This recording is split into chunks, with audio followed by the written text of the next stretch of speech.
Hoje eu quero falar sobre maternidade e gestão. Quero falar com você que é mulher, que é líder, que é mãe, que é gestora.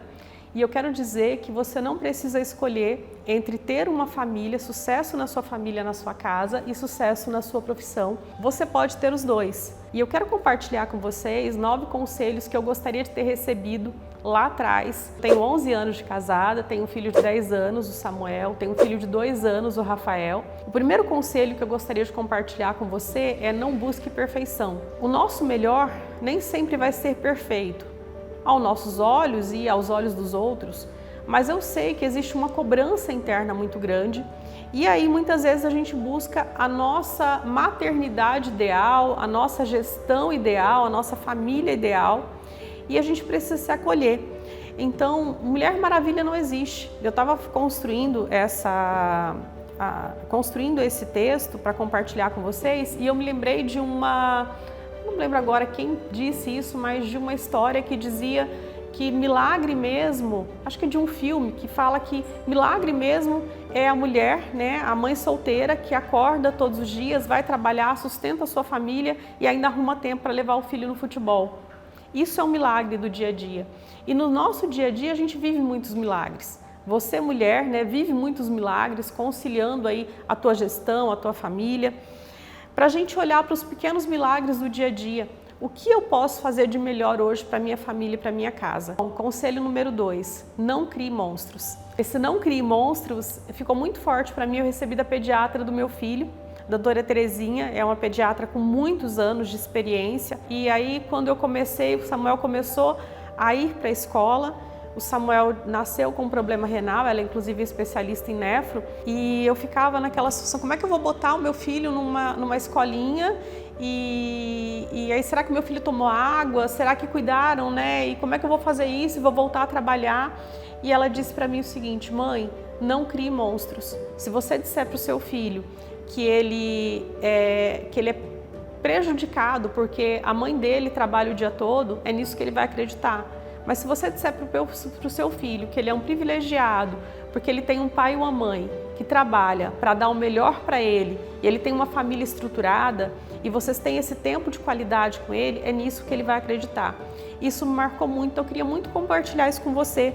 Cuidado com as narrativas que você constrói na sua cabeça, que a culpa faz com que você construa na sua cabeça e que, consequentemente, muitas vezes até inconsciente, você transfere para os seus filhos.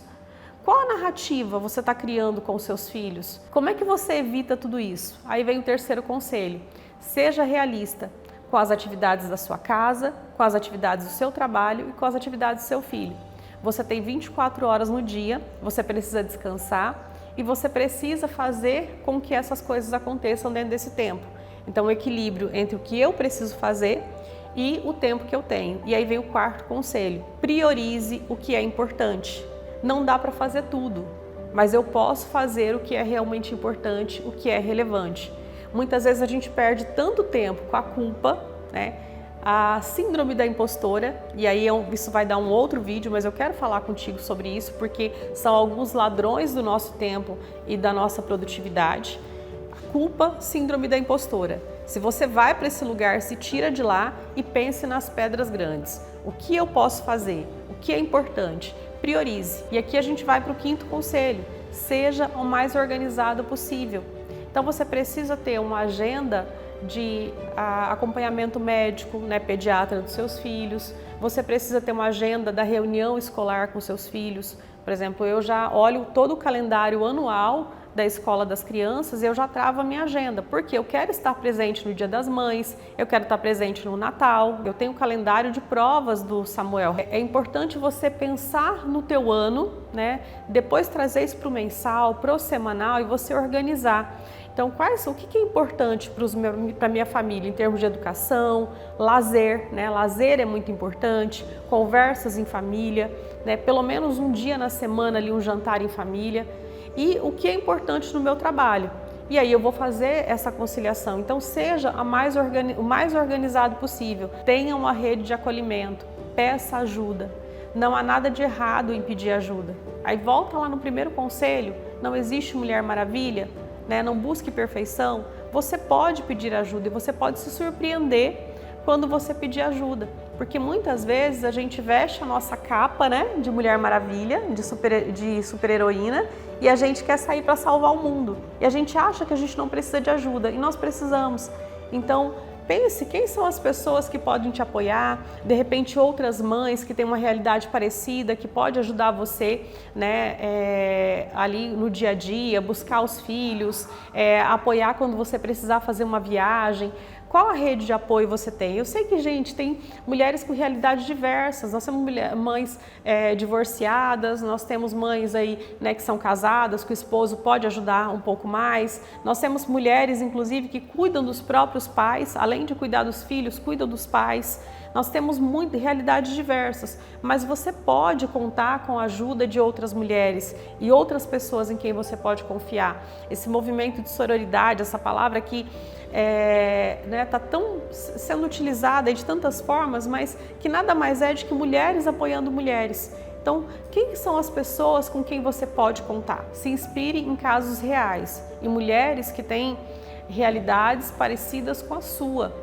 Para de comparar o palco do outro com o teu bastidor. Por quê? Às vezes as pessoas têm realidades diferentes, né? Às vezes você vai comparar a tua realidade com uma mulher que tem uma rede de apoio, uma rede de acolhimento muito maior. Então, qual é a tua realidade, teu contexto? E aí, já seguindo para o nosso próximo conselho, cuidado com pessoas que minam a sua energia. Se inspire em casos reais de pessoas que têm desafios, conectando com o conselho anterior, que têm desafios, mas que apesar dos seus desafios conseguem resultados extraordinários. E é possível. E cuidado com aquelas pessoas que para cada solução arruma 3 problemas.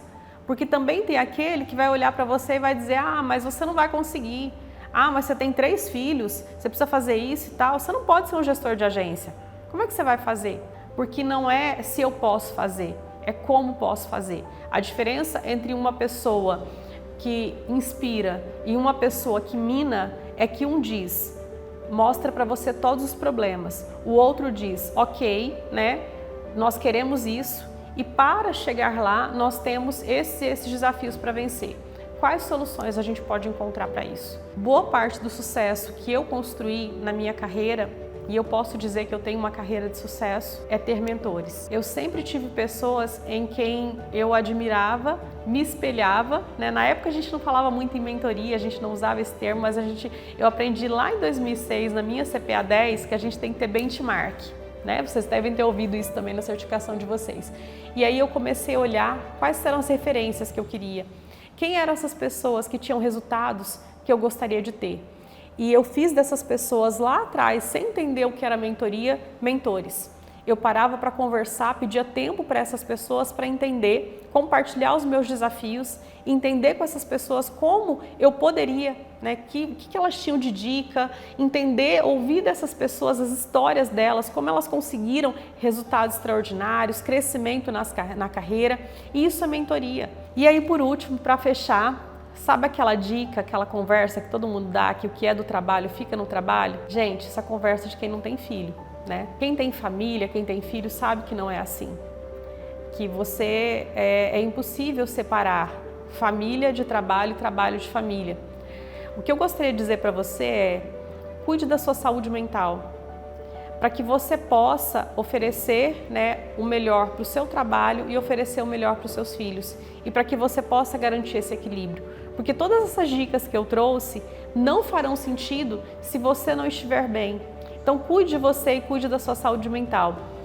E eu não sei se acontece com você, mas eu vou dizer o que aconteceu comigo. Durante muito tempo eu tive um certo preconceito em relação a tratar da saúde mental. Terapia é importante. Se você precisa de ajuda, vá ao médico, vá ao especialista. Se você tem um problema na tua perna, uma dor, o que você vai fazer? Você vai buscar um especialista, né?